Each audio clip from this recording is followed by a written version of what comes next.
It is such an honor to be speaking to you again, confirmed for another year of guiding IBPA into the future.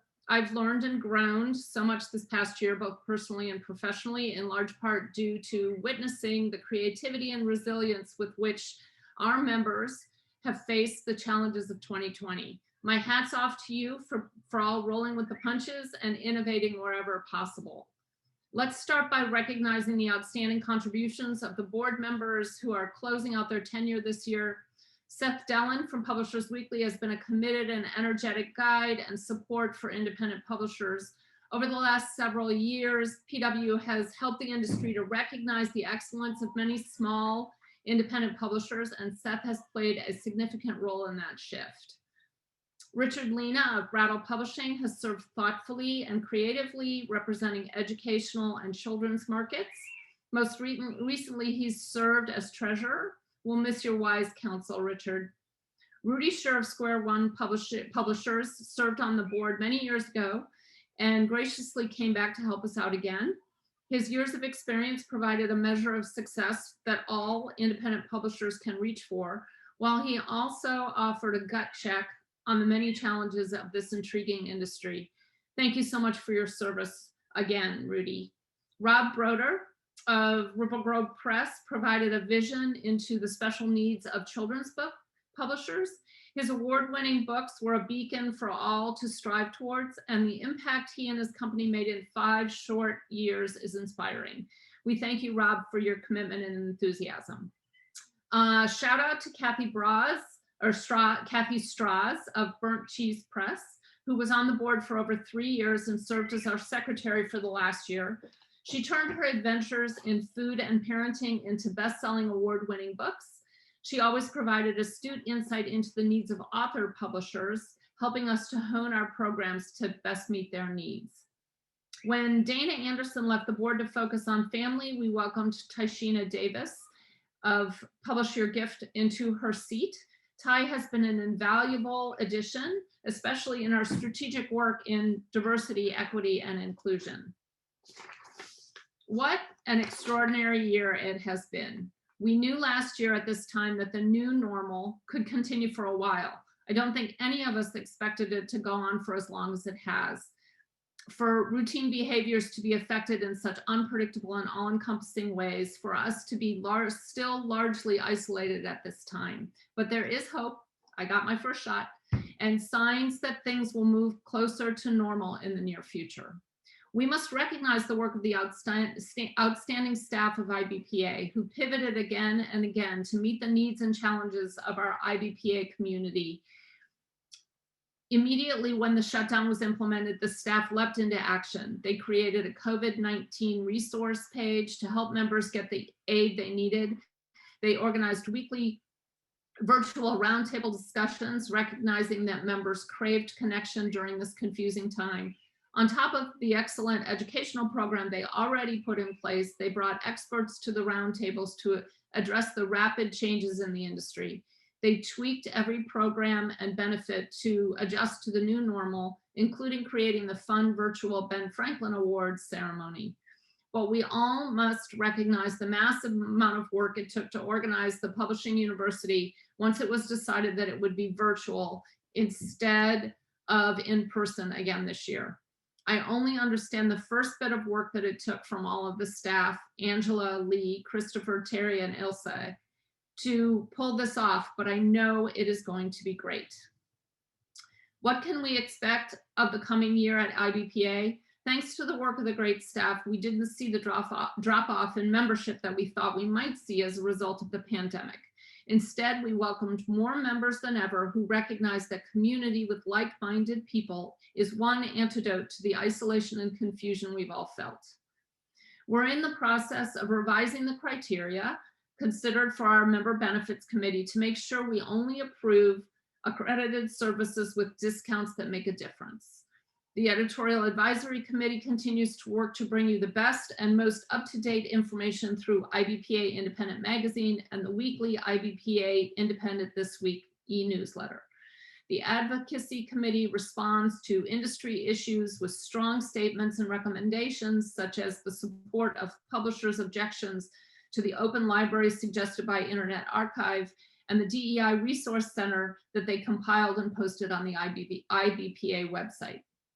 What we didn't know last year at this time is that on top of the challenges of the pandemic, the nation and the world would also face a reckoning regarding systemic racism throughout society, our history, and our industry. When our eyes were open to events of the last year, it was undeniable that, like much of society, the established publishing industry does not equitably represent the many identities and stories within our world. There have been studies and articles published that shine a bright light on the inequities of the industry, from authors of color who are paid less than their white colleagues, or the privilege necessary to get started in this industry, often in internships or entry-level positions that pay less than a living wage.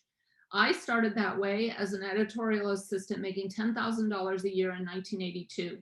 I accepted that as my ticket to enter the industry, but I only survived with the support of my family. What I didn't recognize at the time was how many voices this structure suppresses and how unfair it was and continues to be. What is not widely discussed but absolutely recognized by IBPA is the power small presses have to challenge the system. Because we are independent, we don't have to adhere to the accepted rules of the established industry. We can and do change them, and in doing so, prove that it is economically viable to elevate voices that in the past have not been amplified in the way that they should be. To achieve this, even before the murder of George Floyd, IBPA established a board-level task force to address issues of diversity, equity, and inclusion, both within IBPA itself and within the industry overall. We developed a 5-goal strategic plan, which is available to view on the IBPA website, focusing first internally to make sure we are an inclusive organization with plans to turn outward to challenge the industry to address these issues throughout. It was a challenging but rewarding effort, and I thank Karen Pavlison, Victoria Sutherland, Kelly Peterson, Seth Dellin, Christina Radke, Kathy Strauss, Ty Davis, Lindy Ryan, and of course Lee Wind and Angela Bowl for the hard and often uncomfortable effort it took to create this document. But we are proud of it, and we know it is essential and valuable work that will make our organization and eventually our industry even stronger in the future. We are already seeing the effects of the work that we've done. The overall goal of the plan is to view every aspect of IBPA, from our bylaws, core values, and policies to our programs, benefits, and membership makeup, through a DEI lens, until the lens is so endemic to our work that it is no longer necessary.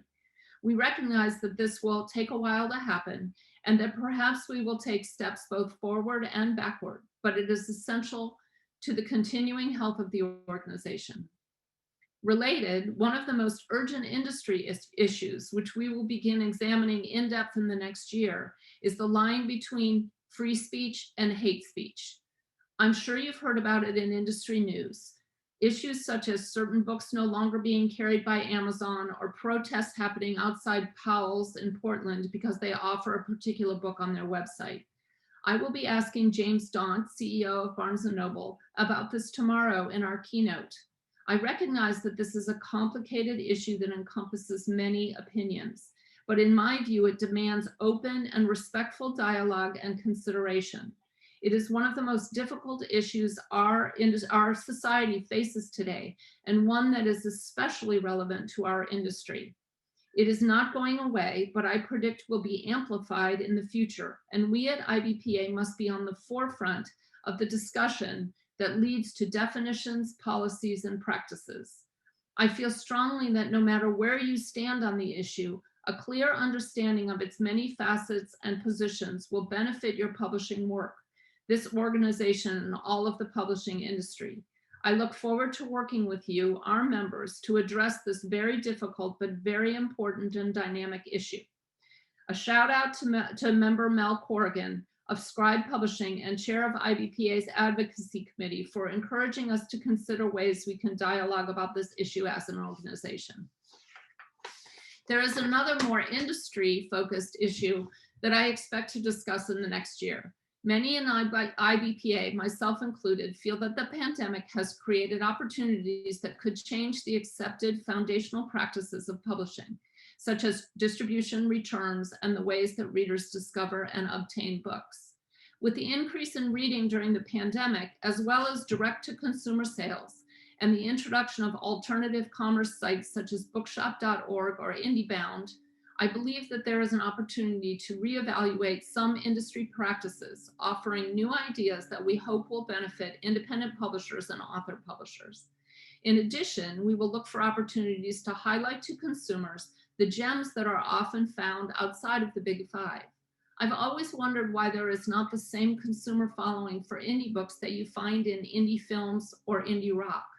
Why not create for books the same cachet that those genres enjoy? I believe that now is the time to try.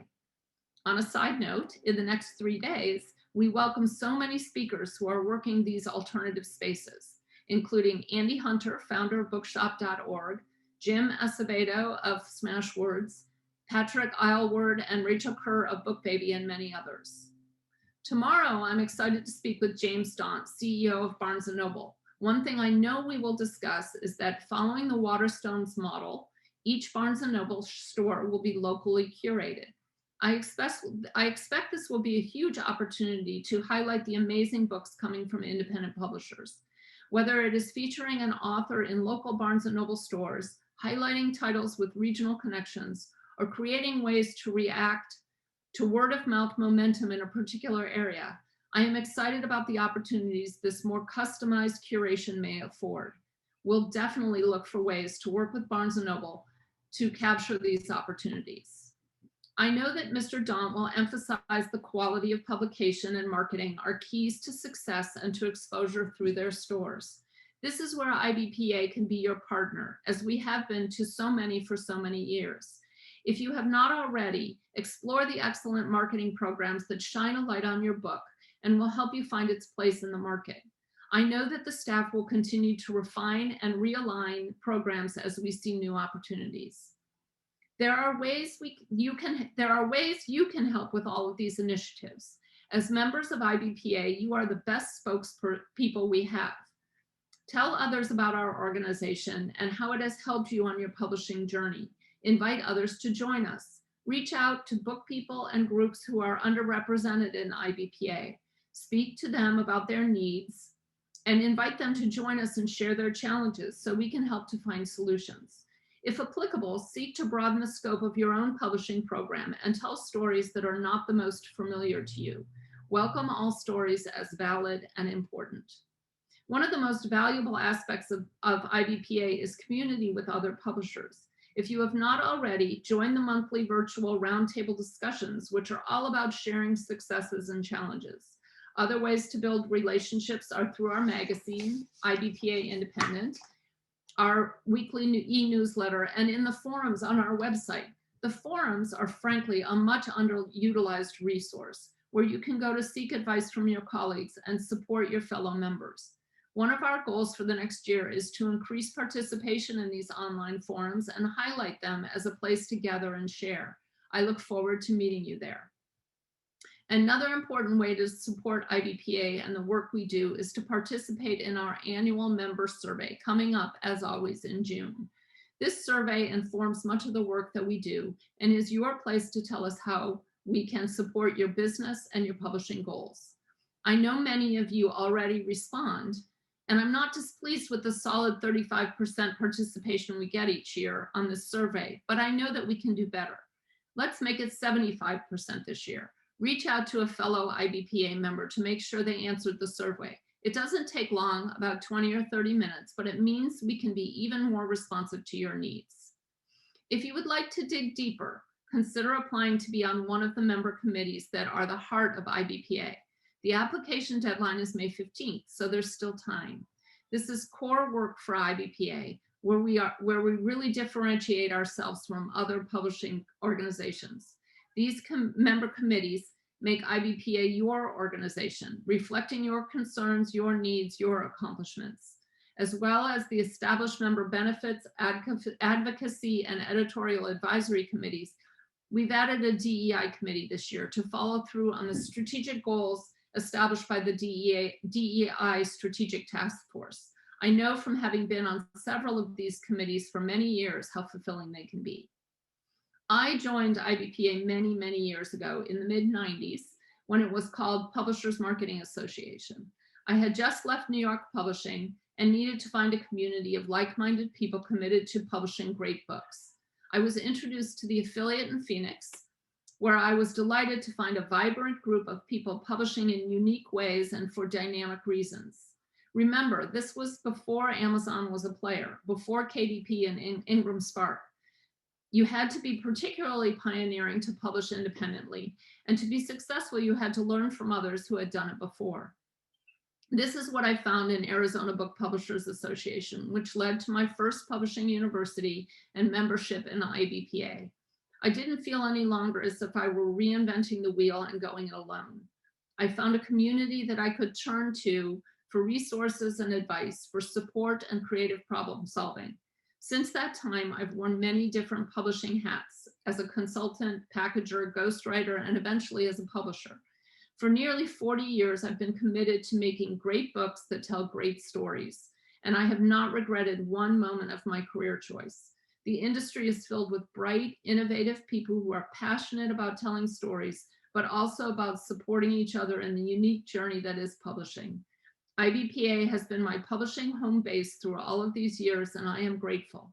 I hope that you feel the same way, and we will strive to make sure that you continue to feel welcome and supported here.